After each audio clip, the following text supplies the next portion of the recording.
I'm Commander Chris Brianis, and today I'm going to provide a brief overview of the post-World War II environment in Japan. To do so, I'm going to first provide a very brief overview of the timeline of the last year of the war, focusing on the Pacific, and then we'll discuss the two primary factors that drove conditions on the ground to where they were by the end of the war, the naval blockade and the bombing campaign. Information contained in this brief includes my original work and thoughts, but also relies on information contained in Gary Allison's book, Japan's Post-War History, Paul Ham's book, Hiroshima and Nagasaki, and one excerpt from John Dower's book, Cultures of War, Pearl Harbor, Hiroshima, 9/11, Iraq. These are the major areas I'll cover today.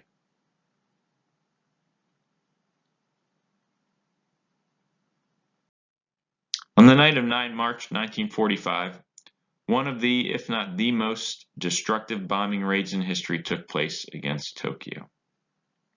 1945, steady progress was made towards the completion of the atomic bomb led by General Groves, Dr. Oppenheimer, and a team of scientists, which led to the successful testing of the first atomic bomb in Alamogordo, New Mexico on 16 July. 6 August, the first atomic bomb was dropped in Hiroshima. On 8 August, Russia declared war on Japan, another signal to Japan that the end was near. And on 9 August, the second atomic bomb was dropped on Nagasaki. On 15 August, Emperor Hirohito announced over the radio to the Japanese people that it was surrendering. On 2 September, Japan surrendered and the signing was on the battleship Missouri in Tokyo Bay. The naval blockade of Japan was extremely effective in isolating Japan from resources it needed to continue to prosecute the war.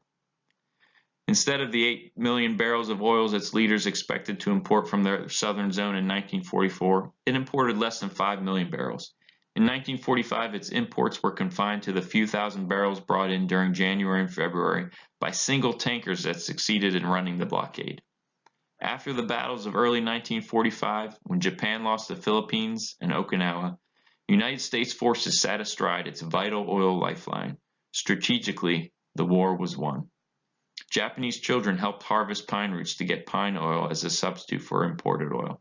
As the slide also notes, towards the end of the war, plane parts were replaced with wood pieces and ran on pine oil.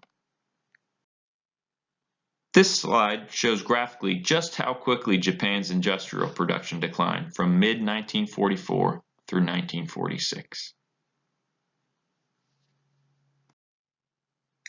American bombing raids during the 14 months before August 1945 had destroyed about half of the built-up areas of Japan's largest cities. This slide, although tough to read, shows the 69 major cities hit during the war and the percent destroyed. Each Japanese city has a U.S. city listed next to it to give the viewer a sense of the scope of damage. Tokyo was almost 40% destroyed and was equivalent in size to New York City. The hardest hit was Toyama, which was over 95% destroyed. Over 41% of Hiroshima was destroyed, and over 35% of Nagasaki was destroyed.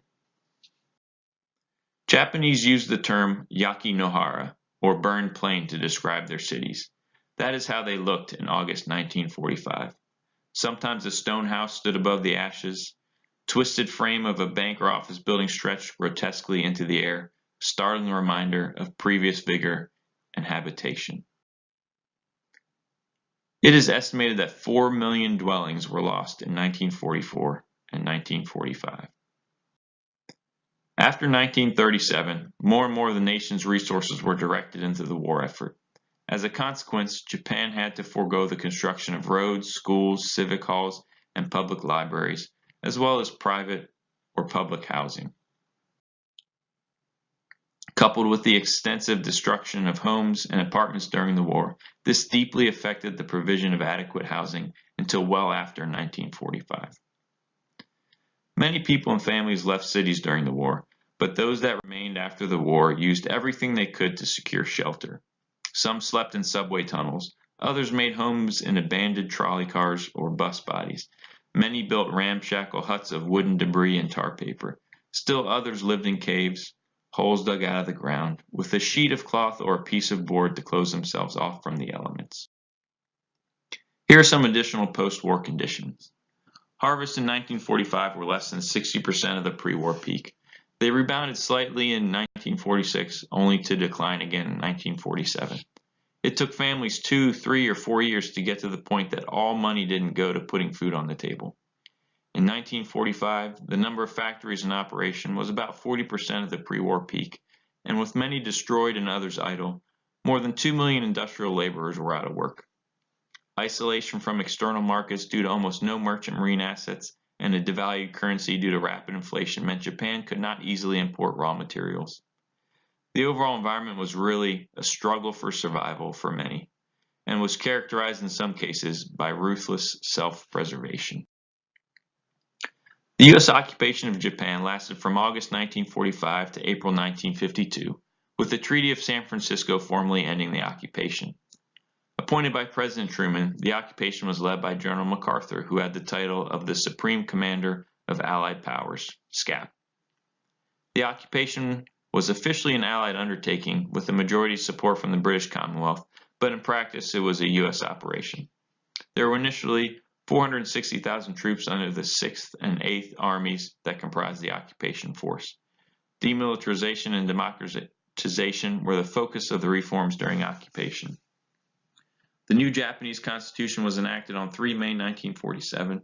Additional specific reforms included labor and economic reforms, land reform, education reform, women's rights, and universal suffrage. There were various attributes of Japan and the ultimate end of the war that in and of themselves pointed towards a higher probability of an occupation with democracy on the other side. Japan had a high degree of industrialization in the pre-war and war era, and although extremely damaged, some industrial infrastructure remained and the production-minded culture endured. Although not in a democratic form, Japan had a developed system of governance that the U.S. occupation could capitalize on during the post-war occupation. The fact that Japan was a relatively developed nation meant that although it took a while to get back to the speed post-war due to the extent of the destruction, they had the basic understanding and shell of a developed system. Although there was some minor religious strife internal to Japan, for the most part there were no major ethnic, religious, or tribal divisions that would lend towards sowing discord during an occupation. The unconditional surrender of Japan, especially announced by the emperor, gave legitimacy to the laying down of arms and the acceptance of the occupation, including the reforms that were to come. John Dower is a successful author and professor concentrating on the Japanese culture. In his book, Cultures of War, Pearl Harbor, Hiroshima, and 9/11 Iraq, describe the following factors behind the success of the occupation. Discipline, moral legitimacy, well-defined and well-articulated objectives, a clear chain of command, tolerance and flexibility in policy formulation and implementation, confidence in the ability of the state to act constructively, the ability to operate abroad free of partisan politics back home, and the existence of a stable, resilient, sophisticated civil society on the receiving end of occupation policies. These political and civic virtues helped make it possible to move decisively during the brief window of a few years when defeated Japan itself was in flux and most receptive to radical change.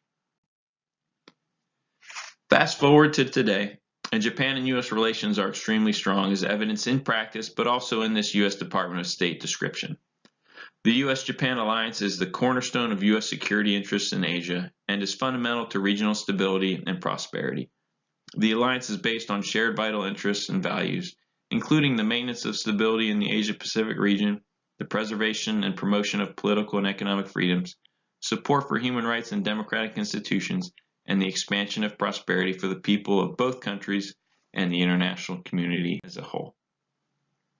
Thank you for your time.